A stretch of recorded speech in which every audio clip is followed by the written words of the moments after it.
Hello student, today we are going to continue our second chapter, biological classification. In this chapter we read that how biologists classify the living organism and what is the need of classification. Student, in my previous video we have discussed about that Aristotle was the earliest to attempt a scientific basis of classification. He classified all the living organisms into two categories, plant and animals, and after that we read two kingdom classification, which is introduced by Carolus Linnaeus. Student, Carolus Linnaeus classify all the living organisms into two kingdom, kingdom Plantae and kingdom Animalia, and we read the characteristic according to which Linnaeus classify all the living organisms into Plantae and Animalia kingdom. After that, five kingdom classification, which is proposed by R.H. Whittaker. Actually, three kingdom classification is also there, which is given by Ernest Haeckel. But here we are just study about five kingdom classification. Okay.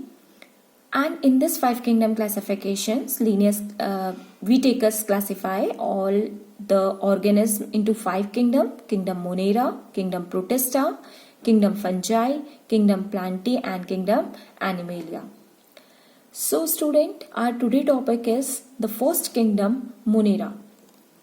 Student, when Linnaeus classify the organism into Plantae and Animalia, actually he didn't classify bacteria in Plantae and Animalia kingdom.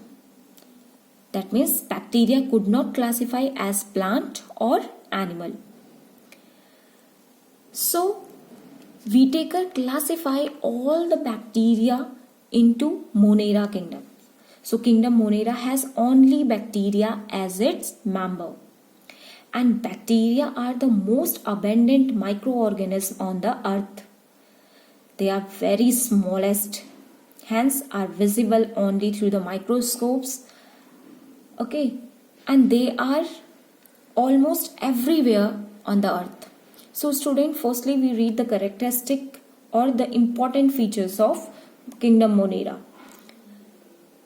The first features is they all are unicellular and prokaryotic. You all know that prokaryotic is a type of very primitive cell. That means absence of tube wall and nuclear membrane. Okay, and unicellular, you all know that single cell.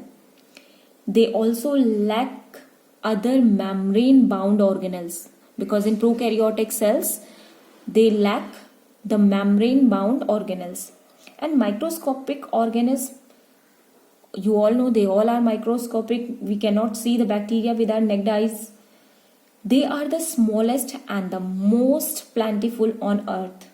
Most of them have rigid cell wall. Mark it and write on your notebooks that bacteria are unicellular or prokaryotic, because in Monera kingdoms only bacteria is its member, and they have the cell wall which is made up of peptidoglycan, and they have a simple structure because all the organism is made up of prokaryotic, so they have simple structures, but they are complex in their behavior. Okay, and they are known as the decomposer and mineralized in biosphere. So students, because in Monera only bacteria are their members, so we read that mode of nutrition in bacteria. Actually some bacteria are heterotrophic and some are autotrophic. You all know that autotrophic, that means they prepare their own food, and heterotrophic, they cannot prepare their own food, they are dependent to the other. Actually a large number of bacteria are heterotrophic. They do not prepare their own food, but they depend on the other organism, or that organism matters for food. Okay, but also some bacteria are showing autotrophic nutrition. Okay, and autotrophic, the bacteria who are showing autotrophic nutrition, they are again divided into two categories. Photoautotrophic, either they are prepare their food by the help of sunlight, or chemoautotrophic, either they are prepare their food with the help of energy from chemical reaction. And heterotrophic, parasitic and saprophytic. Parasitic, you all know that they live on in other plants and animals, and saprophytic depend on the dead organism. And after that, shape of bacteria. Actually, there are different type of the shape. They showing different type of the shape. The first one is coccus. In plural, we call it cocci. That means they are spherical shape. Okay. And bacillus. Bacillus, that means rod shape or cylindrical structure. Vivrium. Vivrium, that means they are comma shape. Here you see the comma shape structure. And spirillum. Spirillum, that means spiral shape. And sometimes the flagella is also present. Okay. Then the structure, and this is very important, student, when we read the structure of bacteria. So student, here we read the structure of bacteria. In this diagram you see that capsule is present and cell wall is also present. Okay, we read all of this one by one, but firstly, to see this diagram, you see that capsule is present. Actually, bacterial cells are generally surrounded by a capsule. Okay, and capsule are present for protection of bacteria. And here you see the cell wall is also present, and we read that cell wall is made up of, and cell wall have a material of peptidoglycan. Okay, always remember peptidoglycan. And the genetic material, because nuclear membrane is absent, so you see the genetic material on the cytoplasm, and it is a single circular DNA. Always remember, single circular DNA. Okay, and cytoplasm appear granular due to the presence of food, lipid and glycogen. Because bacteria, it is prokaryotic, so maximum cell organelles, membranes bound cell organelles are absent in bacteria. Okay, and many bacteria may have flagella also, and some may have pili. Student, pilus we call it. Here you see in all over the body the thread-like structure. Okay, which we call pilus. Okay, and simple pili, hair-like projection on their surface. Okay, so we read all of these: capsule, cell wall, pilus, ribosomes, DNA, and always remember that DNA which is present in a bacteria are single circular DNA. Okay. So what we read earlier, that bacteria are prokaryotes, lacking well defined nuclei and membrane bound organelles such as mitochondria, chloroplast, and so many other. Okay, and with chromosomes composed of a single closed DNA circle. Okay, they come in a many shape and size. We read earlier, from minute, spherical, cylindrical, spiral thread, or flagellated rod, filamentous chain. They are found particularly everywhere on Earth. So when we read the structure, the first one, the outer covering is capsule. Here in this picture you see the capsule. The outer covering is what? Capsule. So student, capsule. Some species of bacteria have a protective covering, a capsule, which is made up of polysaccharide. Okay, and capsule play a number of roles, but the most important are to keep the bacteria for drying out and protection, student. Okay, to protect it from phagocytosis by larger organism.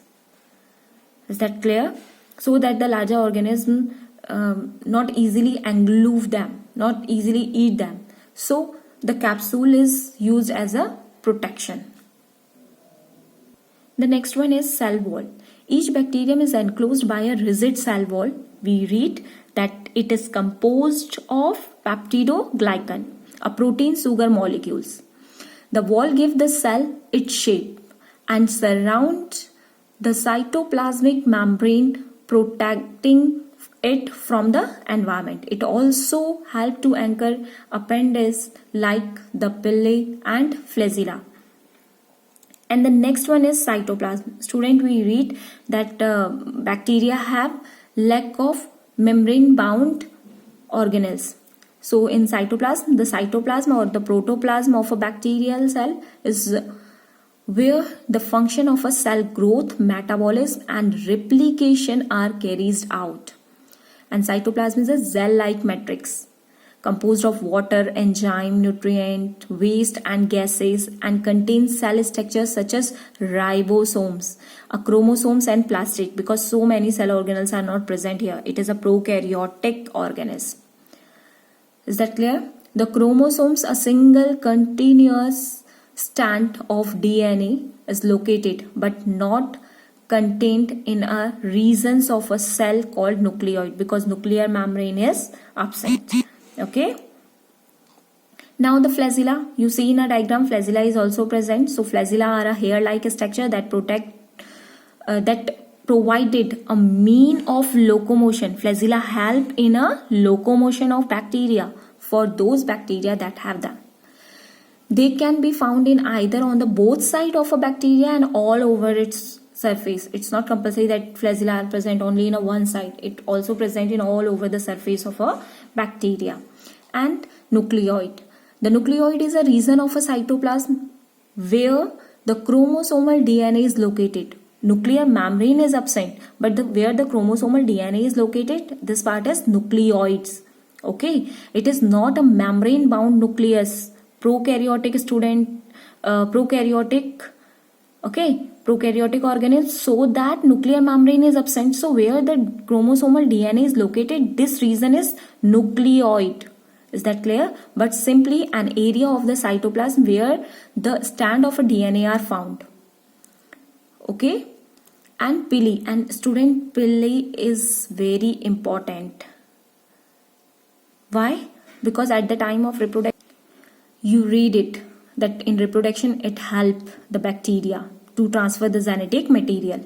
So pili, many species of the bacteria have a pili, small hair-like projection emerging from an outside cell surface. Without pili, many disease-causing bacteria lose their ability to infect because they are unable to attach to the host tissue. Actually, they are help in attachment of the substance or the other living organism. Okay, and it also help in conjugation. You read it at the time of reproduction when you read the reproduction in bacteria. Okay, during which two bacteria exchange fragment of plastid DNA, the circular DNA. Okay, now we read reproduction on bacteria. We read it in my next video. This is all for today.